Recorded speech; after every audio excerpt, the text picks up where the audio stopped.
This is the world's very first lawnmower, patented in 1830 by Edwin Beard Budding. And this little beauty revolutionised the art of cutting grass. But which county was it built and designed in? Find out in just a moment.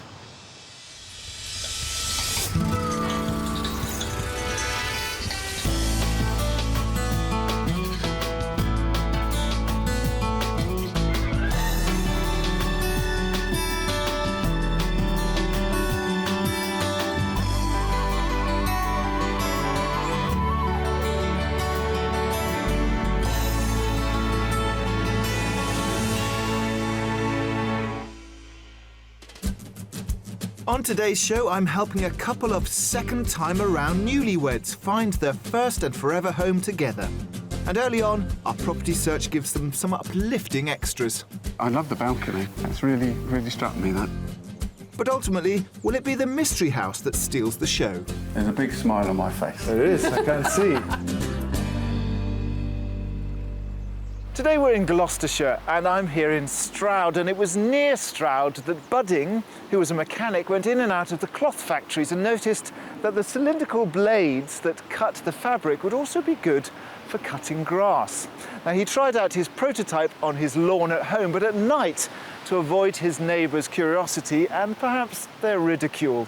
Now, even though the machine was manufactured in the 1830s, it's incredible that the design really hasn't changed that much up until the present day. But this county of Gloucestershire is about more than just clever lawn cutting devices. Let's take a look at what else it has to offer.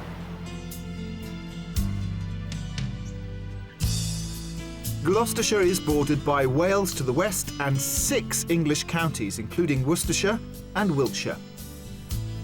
The southern part of the county encompasses the beautiful Cotswolds, but these are certainly not all that Gloucestershire has going for it. Head west and you'll reach the spectacular Wye Valley, whose great river is a popular draw for canoeists. The nearby Forest of Dean, an area of outstanding natural beauty, is one of the last remaining ancient woodlands in England. In 1986, a 4-mile-long sculpture trail was established in the forest, including many works of art like this wooden giant's chair, which blends in perfectly with the wider natural landscape.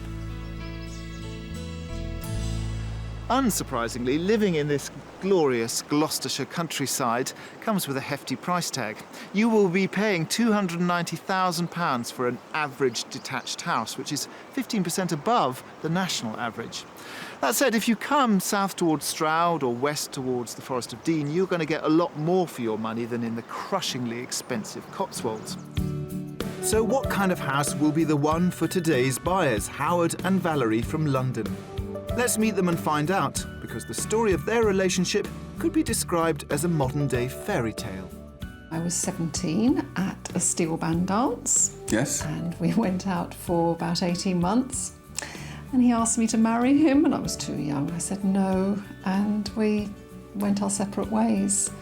And it wasn't until 40 years later, almost to the day, that we set eyes on each other again. I logged on to a social network for my school, and I wondered if Valerie had logged on with her school, and I checked, and there she was. Yes, and very shortly after that we got engaged, and we've been married almost a year now. Yep. With children from their previous marriages all grown up, and Howard soon to retire from his management job at a housing association, he and Valerie have no ties and are keen to plan a future together. They're currently living in a busy West London suburb in a 5-bedroom house with a swimming pool, which Valerie bought with her late first husband. What we're most excited about regarding the move is buying a house together. Absolutely.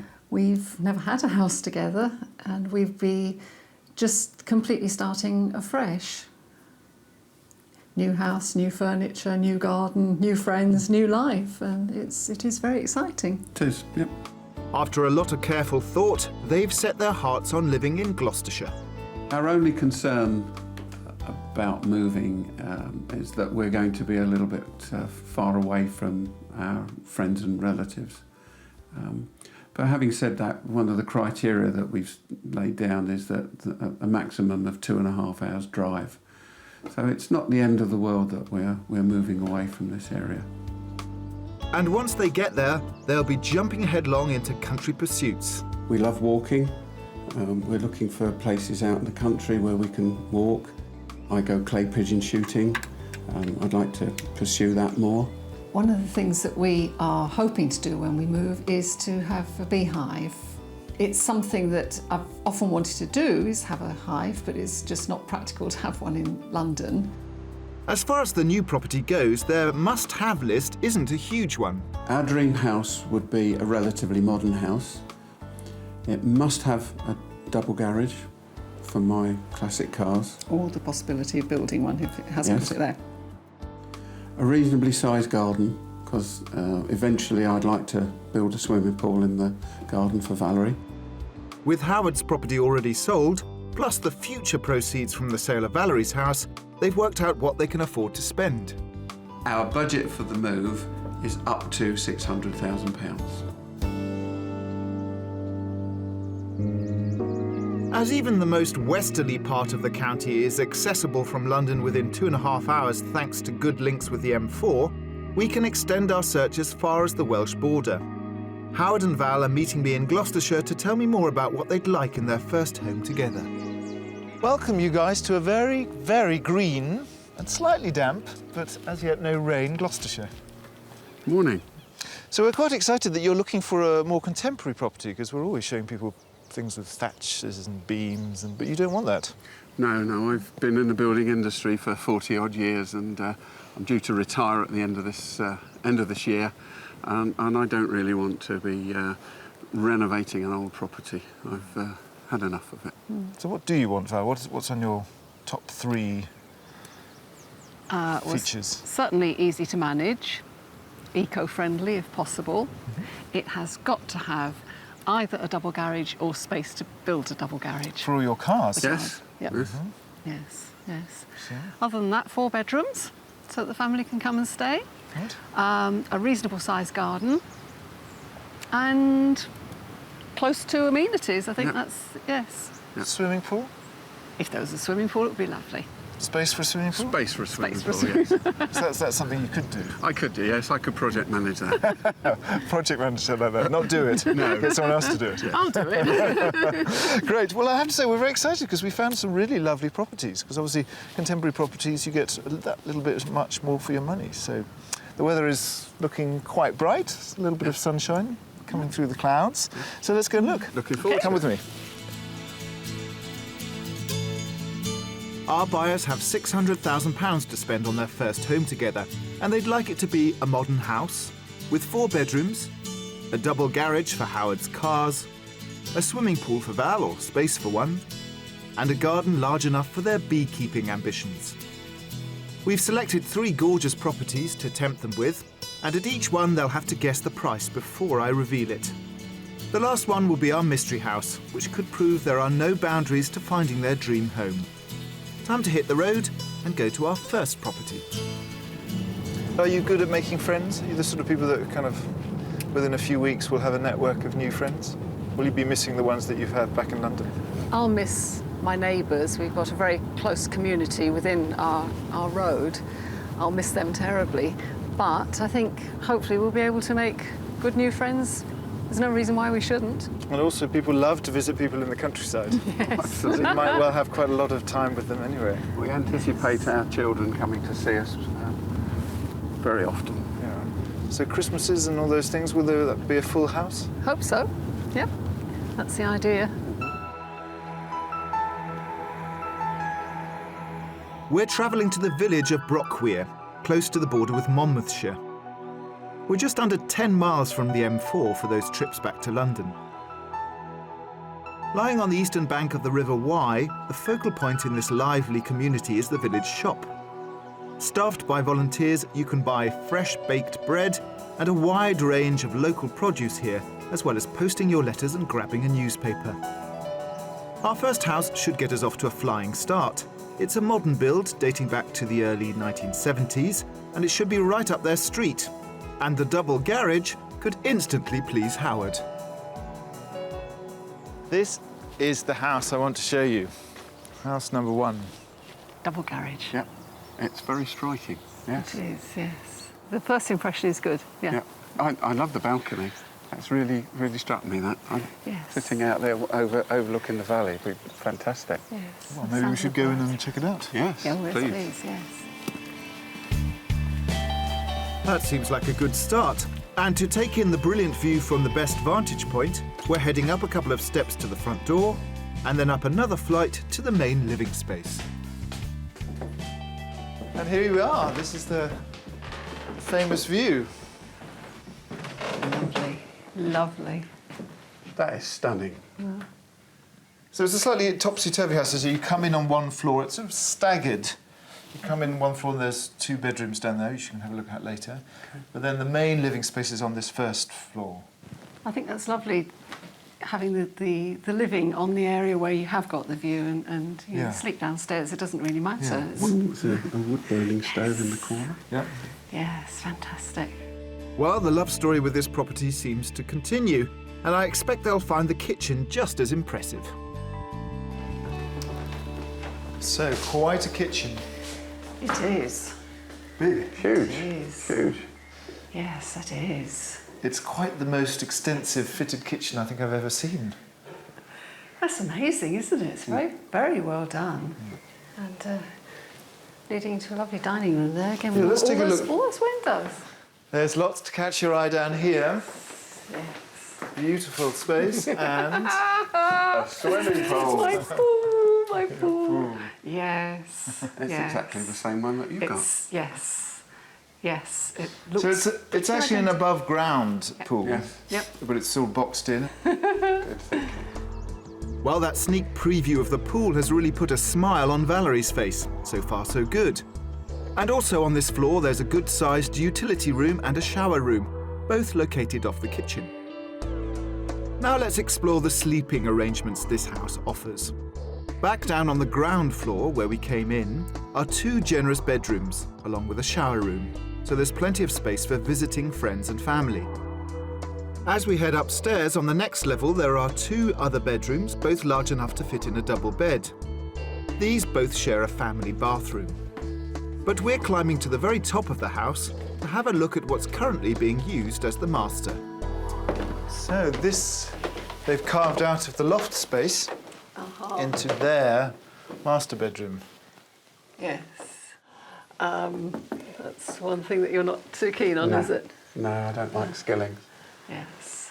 The window in the ceiling. No, it's the sloping. Oh, the sloping. Yes. Okay. But we could put a dormer in Yes. there. It could be a guest wing because you've got an ensuite bathroom here. Okay. So any reservations so far about the house? There's, well, that That. and the stairs as well. There's Yeah. a lot of stairs here. A lot of stairs. This is going to be, hopefully, our final house. Mm-hmm. And if we live to 100, then we might find it difficult climbing up all those stairs. But it's not beyond the realms of possibility to put some stair lifts in, if necessary. That's right. Well, let's go outside and look at the grounds. Outside, along with the garage that was top of Howard's list and the swimming pool that Valerie wanted, there's also a lovely, large expanse of lawn, which is easily big enough for them to set up an apiary for the bees.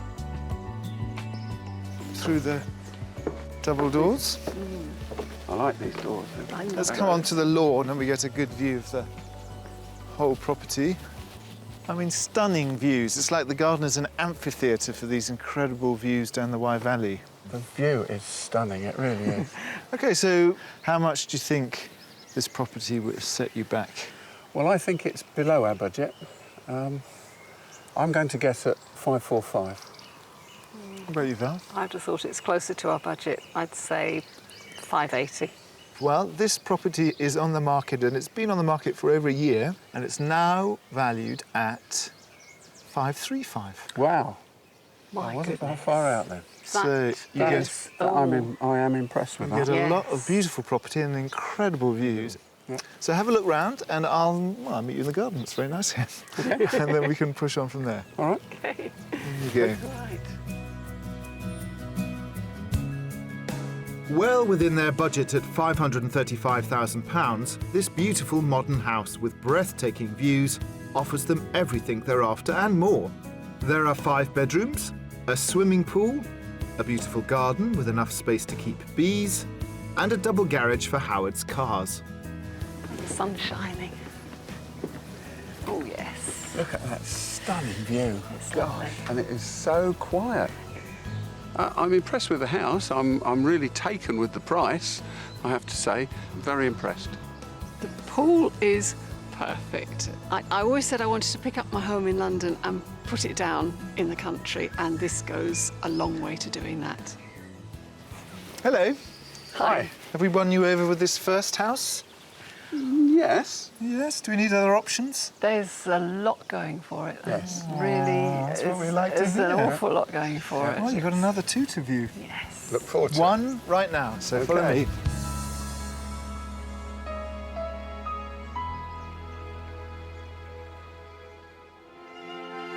In the spring and summer, the Gloucestershire countryside is alive with flowers and blossoming trees, a veritable haven for bees. However, in the 20 years up to 2005, wild honeybee colonies declined by 50%. Fortunately, Gloucestershire has a very active population of beekeepers who are taking steps to increase their numbers by encouraging more people to own hives. As Val and Howard are keen to keep honeybees once they move to the country, we've sent them to meet Liz Gardiner of the Gloucestershire Beekeeping Association to find out the basics. Welcome to the apiary here. We've got lots of hives to look at today. We know nothing at all about beekeeping, and living in London, it's very difficult. Moving out into the country, and we would love to keep them here. Well, it's really good if you get involved in your local branch of the BBKA, where we do lots of teaching. Once you open a hive, you'll see that there's actually quite a lot to learn. British Beekeeping Association courses run for 18 months and end in an exam which is practical and theory-based. Once you've passed that, you'll have the basic qualification in beekeeping. Only then should you get your first beehive. The BBKA is the best place to go for this too, as well as for your bees, as they'll provide local ones that are used to sourcing local nectar. Before handling bees, it's always advisable to wear a protective bee suit with veil and gloves. So I'm just going to drift a little bit of smoke at the front of the entrance. You can come a little closer if you like to look, but we just don't stand in front of the entrance. All right. When you're working the bees. So here you can see a very tiny split. Here, there's an entrance block in, and then we're just going to drift a little bit of smoke along the bees. And that's just to let them know we're coming, so they're not going to have a rude awakening. Inside a starter beehive, there's a row of 5 frames, but as this one's a little more advanced, there's 11. Honeybees are social insects, and a colony includes a queen, drones, and workers. These types of bee are categorised by the division of labour, with the workers doing all of the nectar gathering. This actually is food. The bees have been out and collected this. This is nectar in here, and then this is cap nectar. So this is their food, basically. So this is where the bees have gone out, collected the nectar, come back, passed it over, and then the bees have stored it, and now they've actually capped it with wax. They have 6 little wax glands, and they secrete wax. The bee performs a vital role in the environment. 1/3 of the food we eat relies on pollination by bees. As they forage amongst the flowers, their furry bodies pick up pollen, which goes on to fertilise other plants, resulting in the formation of seeds and fruit. The queen is quite distinctive from the other bees. The queen is quite distinctive from the other bees. She's a lot longer, and obviously she produces a pheromone. This is why it's important to keep a young queen in a colony, so that she'll be laying well. Wild colonies of honeybees are increasingly rare due to a loss of habitat and disease, and now only survive as a result of the treatment and care provided by beekeepers. And how many bees in there approximately? At the moment, I mean, they can get up to about 55,000, so... What, in one box? In both of them, yeah. So, I mean, there are quite a few bees. Honeybees have been producing honey for at least 150 million years, and they exist on every continent except Antarctica. Now that Val and Howard's beekeeping ambitions are taking full flight, we need to buzz back to the search for their dream home.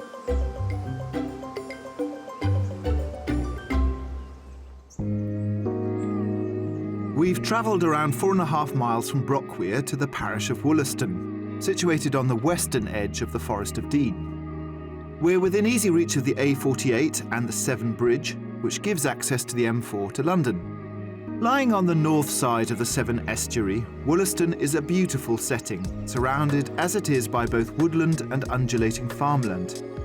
But although it consists of a scattering of quiet hamlets, there is a post office and local shop, as well as a pub within a reasonable distance of our second property. And with this house, we've mixed the modern look that Howard and Valerie love with the character of a period cottage, as this one dates back to 1738. Bit of a gamble, but will it pay off? Here we are, house number 2. Oh, Okay. A very different offering. yes. It's older. Certainly older, Okay. but it's been extended innumerable times over its long history. A lot of land, a lot more land than the last property. So it's about 1.3 acres. And does it include the tennis court? court? It does include the tennis courts. We may have to learn to play tennis. Right, yes. Well, there's also options, of course, of turning the tennis courts into a swimming pool. Swimming pool. Well, we'll explore that later. yes. Let's look inside.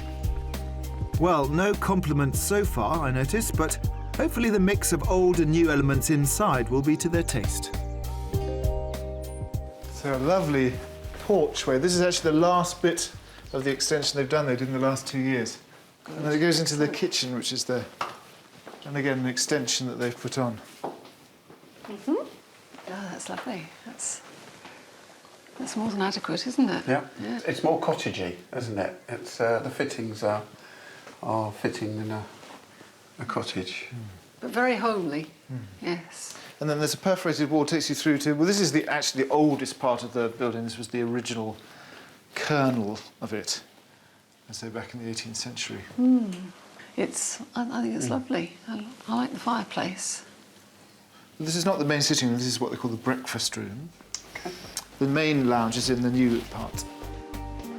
I'm not sure that Howard is convinced by the charm of this property, but both he and Valerie may be more impressed by this more modern living space.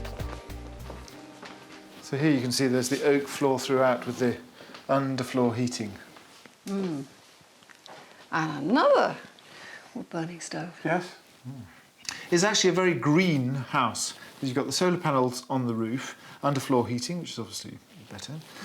You've got lots of solid fuel burners, so that doesn't use as much kind of gas.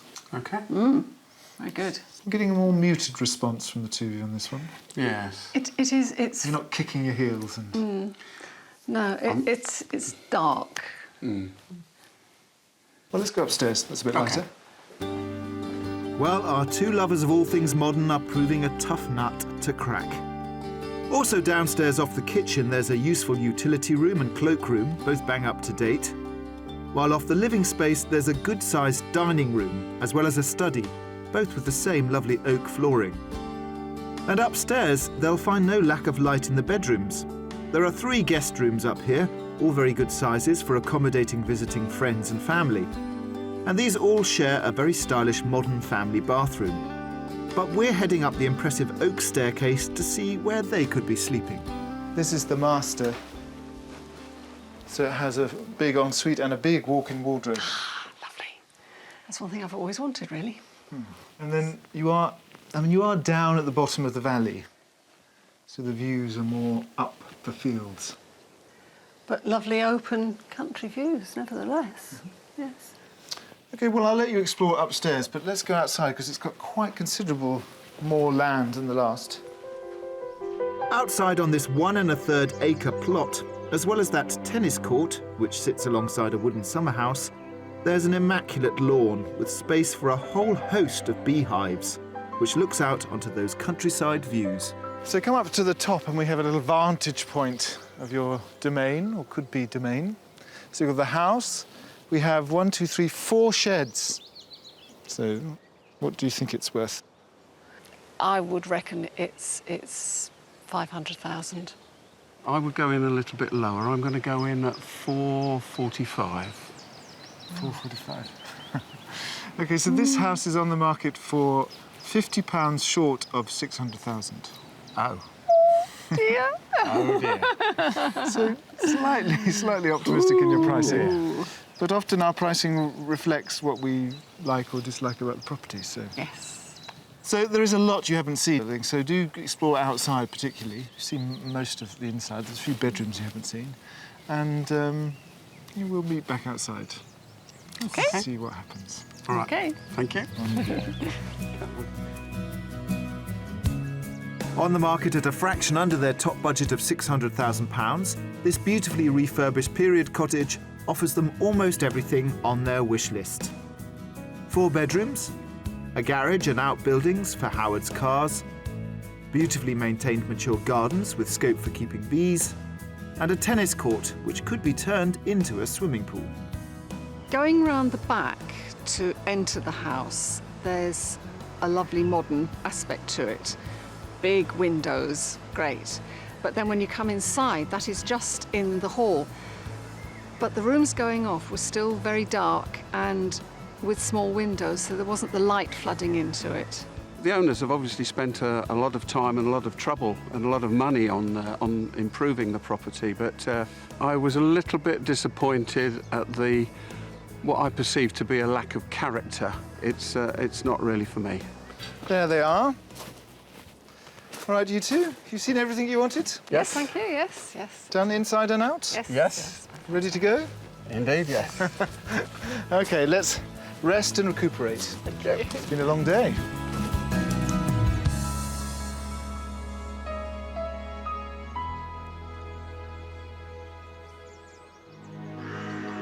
As the sun sets over the stunning Gloucestershire countryside, it marks the end of a day of highs and lows in our search for Howard and Val's dream home.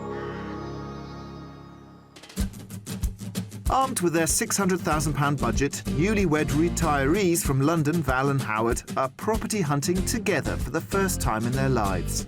So far, we've shown them a 70s house with stunning views that they loved, yet the period character of the second property didn't go down quite so well. But coming up, could the mystery house raise their spirits? So I might have something for you, Val. Ooh, I'm excited. And I discover how a dedicated group of volunteers is reviving Gloucestershire's canals. So, more delicious English summer weather on our second day of property hunting for Val and Howard. And I have to say, yesterday afternoon, I think we got our fingers burnt because we showed them a period property, sort of out of force of habit, really, and they really don't want a period property. So for the mystery house, we're going to play it safe, skip across the Welsh border and give them modern. For our mystery property, we've crossed over into Monmouthshire, close to the historic village of Tintern, famed for its abbey. And we're in easy reach of the A40, providing access to the M4. Lying at the southern end of the village, the ruins of Tintern Abbey are a remarkable local landmark to have on your doorstep. We stop to have a closer look before viewing our mystery house. Cross over the bridge to Wales and you get all this. You get your own 13th century Gothic abbey ruins. Wow. It's magnificent, isn't it? Yeah. Have you been to this part of the world before? Last time I was here, I was 16. Have you ever been here, Howard? No, I haven't. I've passed it a couple of times, but I've never actually come in to have a look at this magnificent building. Should we explore? OK. The abbey was founded by Cistercian monks in 1131 and was home to around 400 holy men. Like many other such buildings, it fell into disrepair after the dissolution of the monasteries in the mid-16th century. Our mystery house is considerably more modern.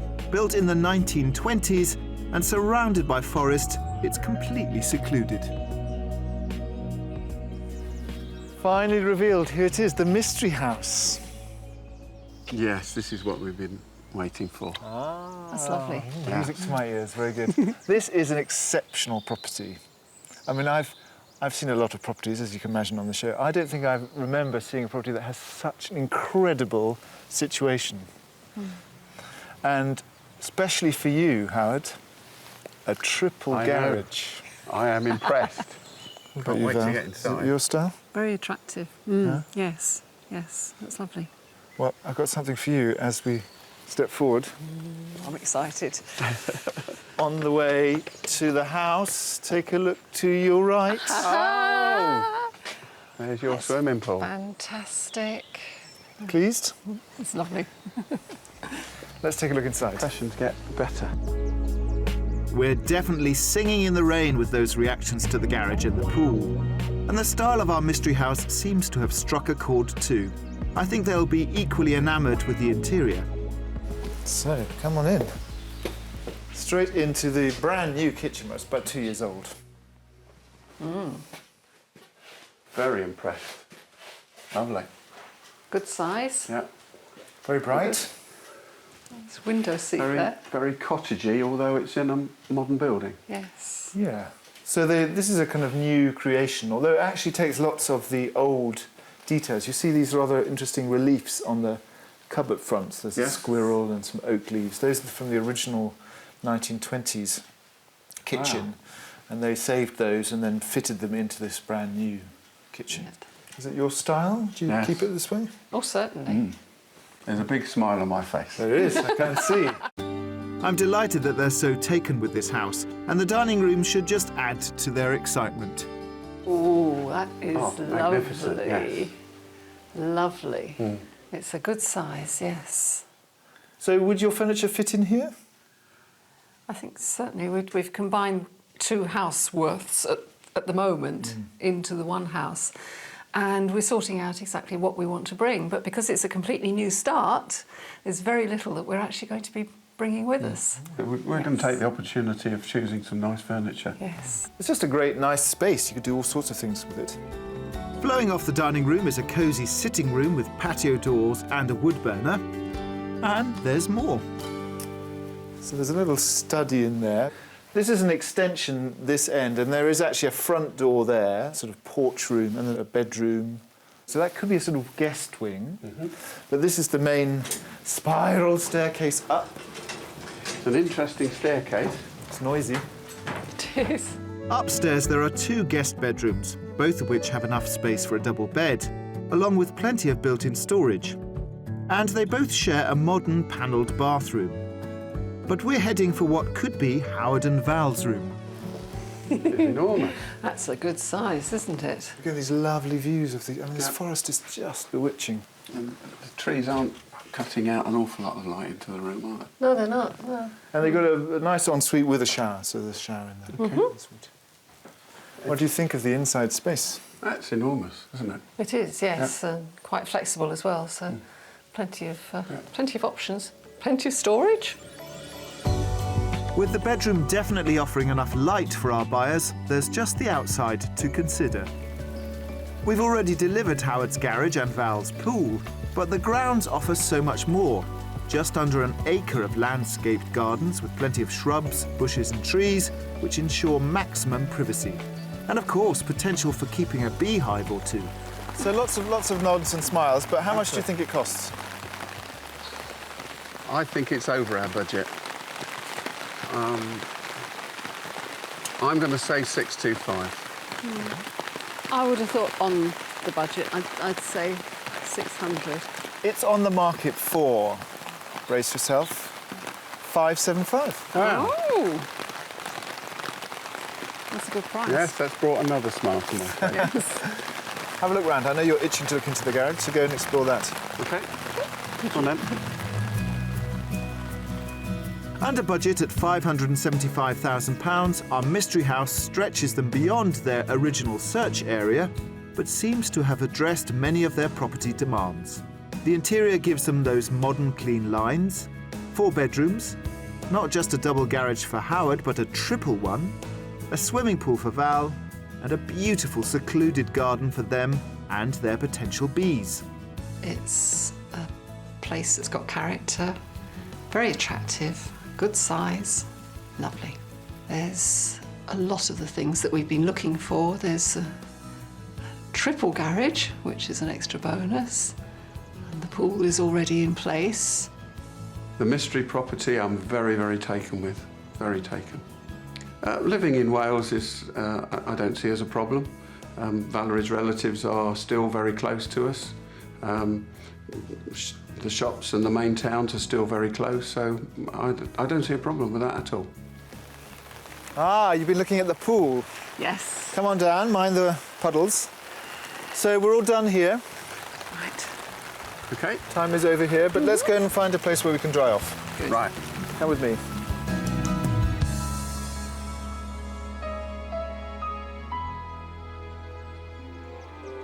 For over 200 years, 2 canals have shaped the landscape of Gloucestershire's Stroud valleys.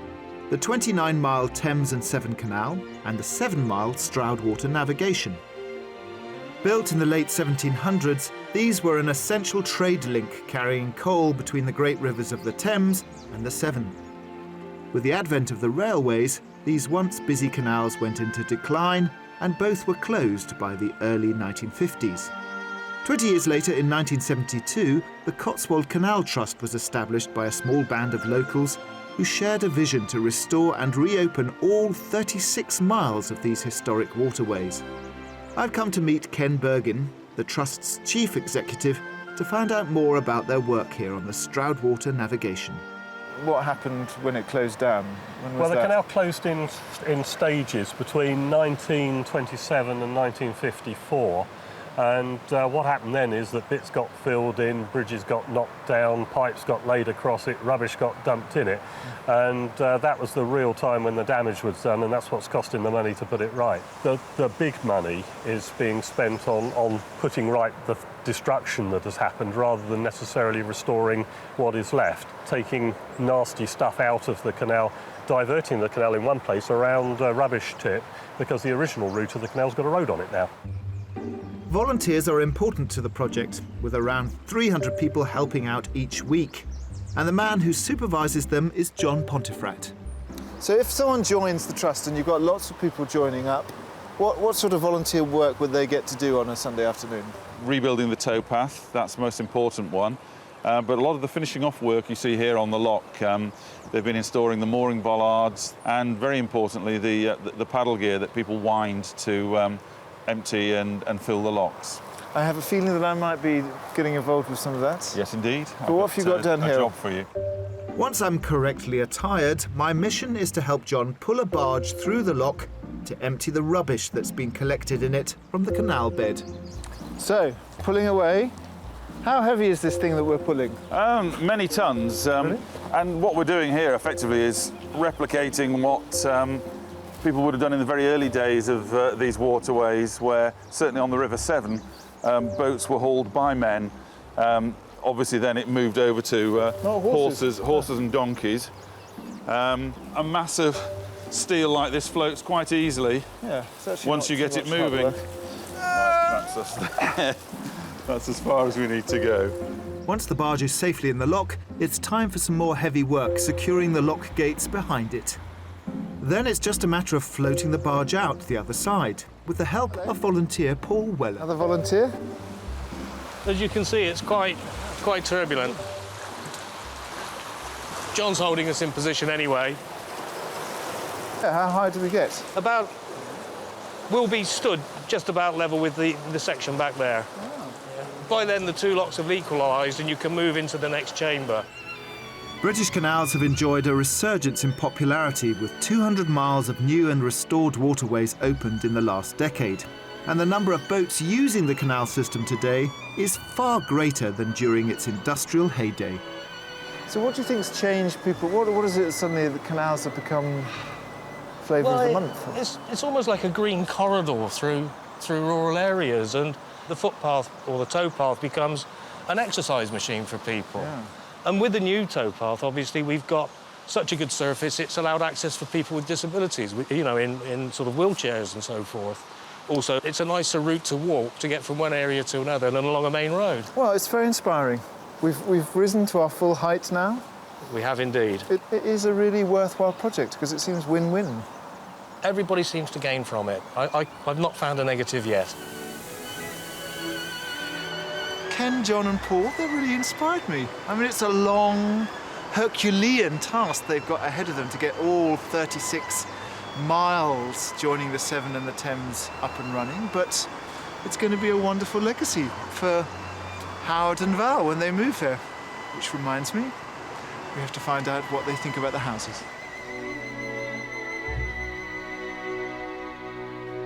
So can we cast our minds back over all three properties and see what you think about them now? Okay. So the first one seemed quite a hit.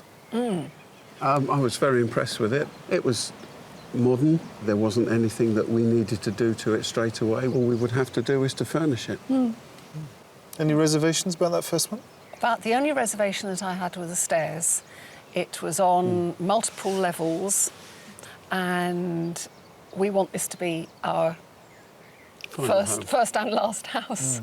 So we're looking forward, hopefully, a few decades, and that could be a problem, but not insurmountable. Now, the second property drew a bit of a dark cloud from you, Howard, the minute we walked up to it. Yes, I had a long face when You had a long face. I walked up to that. What are your thoughts in setting it in context? It was a very well extended period property.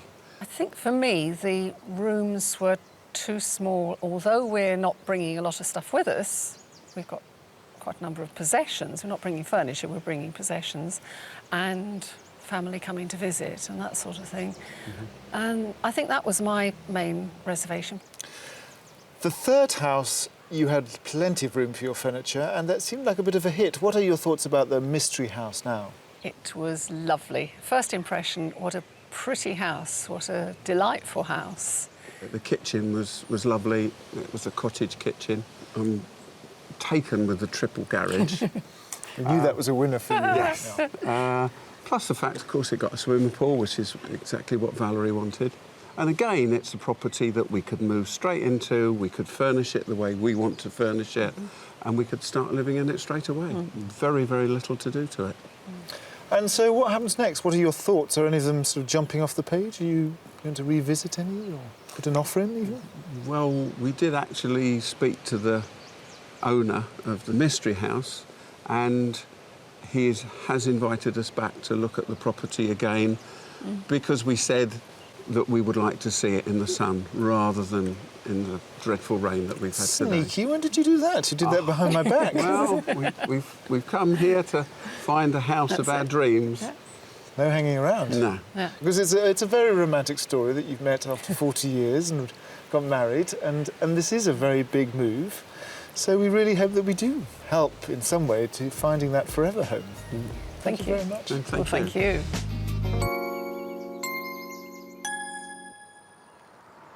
Well, it was definitely one of the moister summer weeks that we spent exploring here on the Gloucestershire-Monmouthshire border. But despite the dampness, I'm hoping that Val and Howard will have been magically transported just by crossing that bridge into Wales, and that they'll love the mystery house enough to buy it. It would be a fairy tale ending to their romantic story. And I hope that you join us next time for more Escape to the Country. And if you'd like to escape to the country in Scotland, Wales, Northern Ireland or England and need our help, please apply online at bbc.co.uk/be on a show.